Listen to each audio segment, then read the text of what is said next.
રાજકોટના Virpur railway station ખાતે up down કરતા મુસાફરોએ હોબાળો મચાવ્યો। 1 કલાકથી વધુ સમય સુધી ટ્રેન રોકી રાખી વિરોધ વ્યક્ત કરાયો। રાજકોટ અને સોમનાથ ટ્રેનને અપડાઉન કરતા મુસાફરોએ અટકાવી। ટ્રેન ક્રોસિંગ તેમજ ટ્રેન સમયસર ના આવવાને કારણે મુસાફરો સમયસર પોતાના ગંતવ્ય સ્થળ સુધી પહોંચી શકતા નથી તેવી ફરિયાદ છે। ટ્રેનમાં કોચની સંખ્યા ઘટાડવામાં આવતા ભારે ભીડ અને ટ્રાફિક સર્જાય છે। તેમજ ટ્રેન 1 થી 2 કલાક સુધી મોડી આવતી હોવાનો મુસાફરોનો દાવો છે।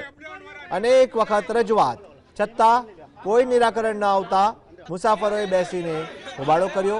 ઘટના સ્થળે વીરપુર પોલીસ તેમજ આરપીએફ પોલીસે પહોંચી તપાસ હાથ ધરી હતી। 3 મહિનાથી અમને ક્રોસિંગમાં હેરાન કરે છે। એક તો આ ડબ્બા ઘટાડી દીધા છે। અમે ઠેઠ અપડાઉન કરીએ તો 1 કલાક અમારે ખોટી થવું પડે। લેડીઝ હોય છે આરે તો એને તકલીફ, અમને કોઈ જવાબ આપતા નથી।